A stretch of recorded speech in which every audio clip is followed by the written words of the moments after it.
Harpers Ferry at the beginning of the war?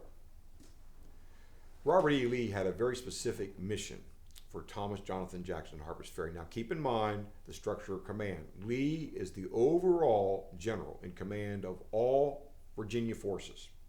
All state forces defending Virginia belong to Lee. Jackson is directly under Lee, and he is a colonel.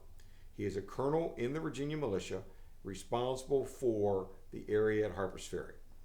Lee assigns him the following responsibility. Number one, get the Armory machinery out of Harpers Ferry. Remove it. Remove it quickly, efficiently.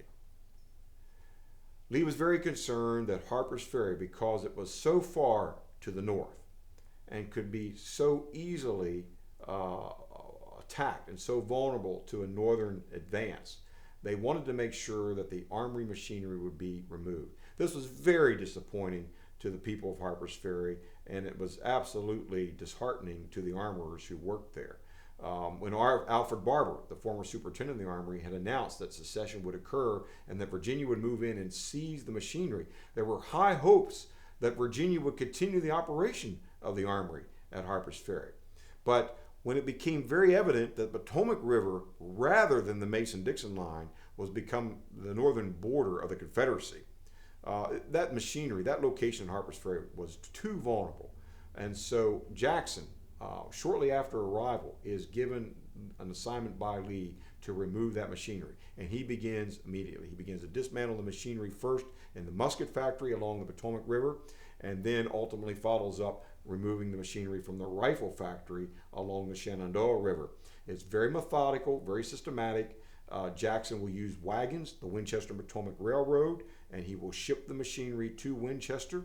Ultimately, then, it'll be carried overland from Winchester to Sharpsburg, where it will be placed on the Manassas Gap Railroad and then move further into the interior. So within 1 week after Jackson's arrival, and incidentally, he arrives on April the 29th, the war is only about 11 days old when Jackson arrives at Harpers Ferry, he is already moving the machinery and has 2/3 of it moved into the interior within 1 week after his arrival. It was a very impressive performance by Jackson. This machinery had to be dismantled. It weighs tons and tons. He had to put the wagons and the trains together to move it.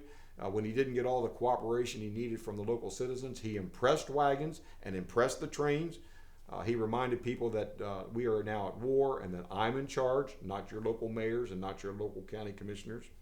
And so with all of that, Jackson got that job done. Now Lee gave him another assignment, and that was to organize the burgeoning force that was organizing in Harpers Ferry, these thousands of men that were coming not only from Virginia now, but also men were arriving from Mississippi and Alabama, the deep South states. The original seceding states were sending men to Harpers Ferry to be part of the Confederate defense of Virginia. So Jackson was responsible for organizing all these men. His principal area of concentration were Virginians. There were almost 5,000 Virginians that had concentrated at Harpers Ferry, but they all arrived as militia companies with their own commanders. Some trained, some with very little training. And so it was basically a pretty disorganized mob. Some were in uniform, some weren't. Some had weapons, many did not. Some who did have weapons were not very modern weapons. They would have been used during the Revolutionary War, the War of 1812. And this was not what you would call an army. And so Jackson had to take this mob of men, these citizens, and make them soldiers. And the first thing he did was begin to organize them into regiments and brigades. And for example, the 1st Virginia Brigade that Jackson himself would soon command, the 1st Virginia Brigade would consist of 5 Virginia regiments, almost all of those men and those regiments coming out of the Shenandoah Valley.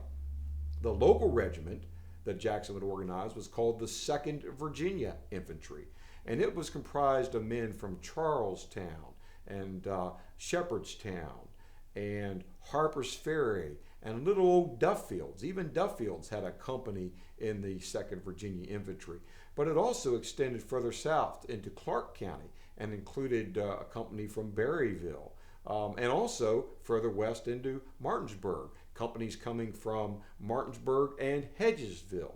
All of these local men in Berkeley and Jefferson and Clark County and the lower Shenandoah Valley would become part of the 2nd Virginia Infantry. In fact, there was even one Winchester company in there coming out of Frederick County, Virginia.